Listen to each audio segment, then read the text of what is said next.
দর্শক কেমন আছেন সবাই? ভাবছেন অন্ধকারে বসে কেন কথা বলছি? অন্ধকারে আজকের এই ভিডিওটি তৈরি করবার পেছনে একটি বড় কারণ হচ্ছে এতদিন আলোকিত সময়ের কথা বলেছি। জুলাই আগস্টে আন্দোলনের পরে সম্ভাবনার অনেকগুলো দিক নিয়ে কথা বলেছে। কিন্তু সাম্প্রতিক সময়ে আমাদের মেধাবী তরুণ জনপ্রতিনিধি, আমাদের উপদেষ্টা যারা হয়েছেন, তাদের কিছু অন্ধকার জগতের, অন্ধকার সময়ের কিছু কথা আপনাদের সঙ্গে শেয়ার করতে চাই। সংস্কার আর দুর্নীতি কখনো কি একসাথে চলতে পারে? আমার মনে হয় না। আমাদের জুলাই আগস্ট আন্দোলনের পরে উপদেষ্টাদের যাদের আমরা চেয়ারে বসিয়েছি, সেখানে ছাত্র জনতার প্রতিনিধি আমাদের যুক্ত হয়েছেন। উপদেষ্টা আসিফ মাহমুদের এপিএসকে অব্যাহতি দেয়া হয়েছে। জুলাই ফাউন্ডেশনের অর্থ আত্মসাৎ করেছেন আমাদের একজন নারী নেত্রী। তার বিরুদ্ধে অভিযোগ এসছে। বাবার ঠিকাদারের লাইসেন্স নেবার কারণে জাতির কাছে ক্ষমা চেয়েছেন উপদেষ্টা। তদবির বাণিজ্যে শত কোটি টাকা আয়ের অভিযোগ এসছে দুই উপদেষ্টার, এপিএস ও পিওর বিরুদ্ধে। অন্যদিকে 400 কোটি টাকা কমিশন বাণিজ্যে জড়িত থাকার অভিযোগে নতুন দলের, অর্থাৎ নতুন যে দল হয়েছে ছাত্র জনতা, সেই দলের একজন প্রতিনিধিকে সাময়িক অব্যাহতি দিয়ে তার বিরুদ্ধে তদন্ত চলছে। এই সবগুলো খবর আপনাদের অজানা নয়, কিন্তু এই খবরগুলো আমরা শুনতে চাইনি, এই খবরগুলো আমরা দেখতে চাইনি। সেজন্যই আজকের এই ভিডিও শুরুতেই বলেছি, একটা অন্ধকারের গল্প আপনাদের সঙ্গে শেয়ার করতে চাই। ছাত্র জনতার অভ্যুত্থানে যারা জীবন দিয়েছেন, যারা আহত হয়ে আজকে এই খবরগুলো পত্রিকায় পাতায় দেখছেন, তাদের পরিবারের সদস্যদের কথা একবার ভাবুন। আমি রাজনৈতিক দলের কথা না হয়ে বাদে দিলাম, আপনি যদি সেই পরিবার কিংবা সেই আহত যোদ্ধার কথা একবার চিন্তা করেন, তাদের তো লজ্জায় মাথা হেট হয়ে গেছে। এই যে লজ্জায় মাথা হেট হয়ে যাওয়া এবং জুলাই আন্দোলনের উপরে দাঁড়িয়ে এ ধরনের অভিযোগ সামনে আসা জাতির খুবই লজ্জাজনক, দুঃখজনক এবং অপ্রত্যাশিত। এই ঘটনাগুলো পত্রিকায় ঘুরপাক খাচ্ছে। শিরোনাম হচ্ছে, প্রধান শিরোনাম হচ্ছে পত্রিকায়, টেলিভিশনে।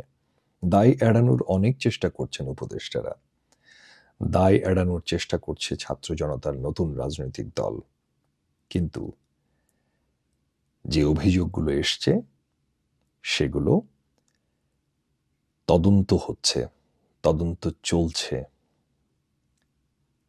কিন্তু এই যে অভিযোগগুলো সামনে এসছে, এতগুলো অভিযোগ, সবগুলো কি ভিত্তিহীন, সবগুলো কি মিথ্যে? আমার তো মনে হয় না। এবার আসুন একটু অন্য প্রসঙ্গে যাই। আপনারা সালাউদ্দিন সাহেবকে দেখেছেন, নাগরিক পার্টির সদস্য সচিব মিস্টার সালাউদ্দিন। তার বিরুদ্ধে অভিযোগের পরে, কিংবা আমাদের জুলাই ফাউন্ডেশনে অর্থ আত্মসাতের পরে নাগরিক কমিটির নেত্রী, কিংবা পিএস কিংবা পিওর তদবির বাণিজ্যের বিষয়ে তারা কেউ এখন পর্যন্ত গণমাধ্যমের সামনে কথা বলেননি। কেবল কথা বলেছেন একজন। বাবার ঠিকাদারি লাইসেন্স নেবার কারণে দুঃখ প্রকাশ করে ক্ষমা চেয়েছেন স্থানীয় সরকার মন্ত্রণালয় ও যুব ক্রীড়া মন্ত্রণালয়ের উপদেষ্টা আসিফ মাহমুদ সজীব। এখন প্রশ্ন হচ্ছে, তার বাবা একটি ঠিকাদারি লাইসেন্স নিয়েছেন। বাংলাদেশের কোন আইনে আছে যে সন্তান উপদেষ্টা, প্রধানমন্ত্রী কিংবা মন্ত্রী হলে বাবা ঠিকাদারি লাইসেন্স নিতে পারবেন না? এমন কোনো ইতিহাস বাংলাদেশে নেই, নিতে পারবেন।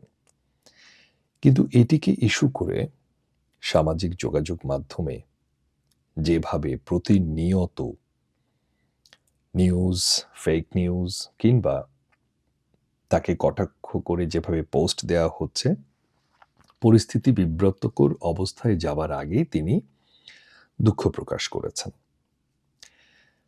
দুঃখ প্রকাশ করে তিনি যে কথাটি বলেছেন সেটি হচ্ছে তার বাবা ঠিকাদারি লাইসেন্স নিয়েছেন।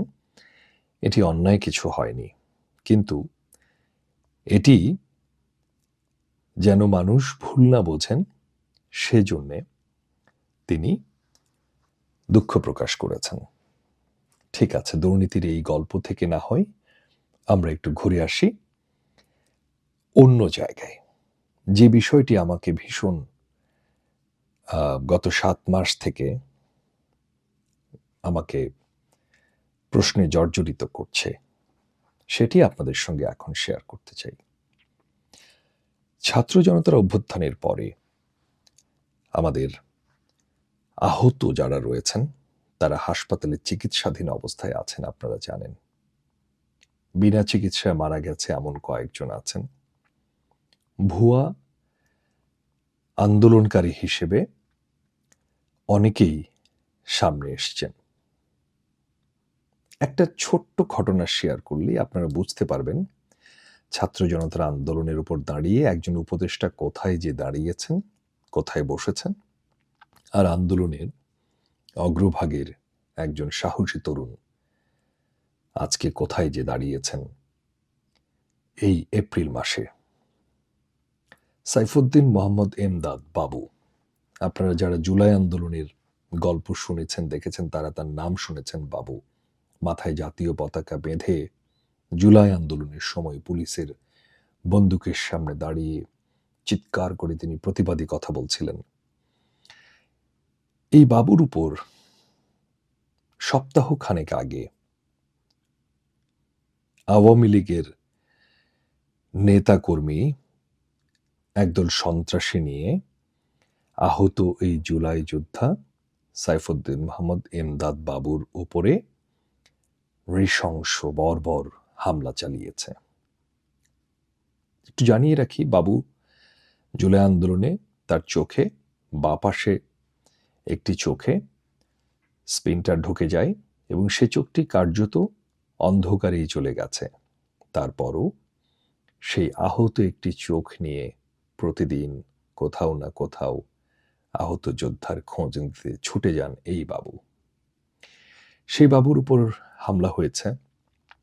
বাবু ঘটনাস্থল থেকে কোনো মতে প্রাণে বেঁচে বাবু সেখান থেকে লাইভ দিয়েছিল।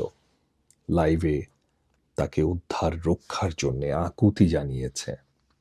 দর্শক, আপনারা কি জানেন জুলাই আন্দোলনের সাহসী যোদ্ধা সাইফুদ্দিন মোহাম্মদ এমদাদ বাবুকে উদ্ধারে সেদিন অর্থাৎ সপ্তাহখানেক আগে যে হামলাটি তার উপর আওয়ামী লীগ এবং তাদের সন্ত্রাসী বাহিনী করেছে, তাকে উদ্ধারে গিয়েছেন কেবল তারই সহযাত্রী যোদ্ধারা।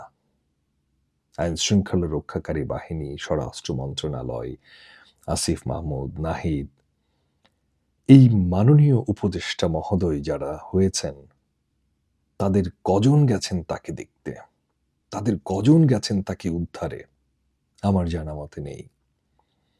নিজের এই আহত শরীরে তাকে উদ্ধার করে চিকিৎসা দেয়া হয়।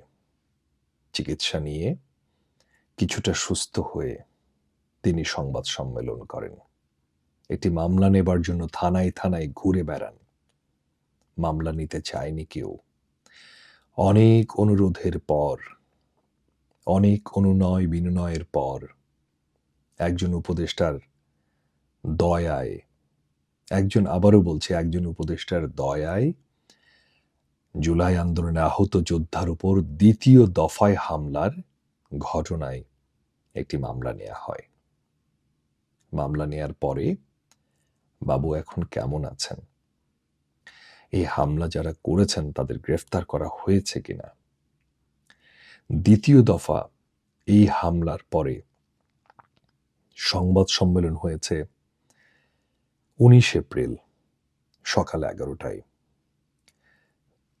পিজি হাসপাতালের জরুরি বিভাগের সামনে সেই সংবাদ সম্মেলনে মাননীয় উপদেষ্টা মহোদয় যারা আমাদের ছাত্র জনতার আন্দোলনের উপর দাঁড়িয়ে হয়েছেন তাদের কজন গিয়েছিলেন?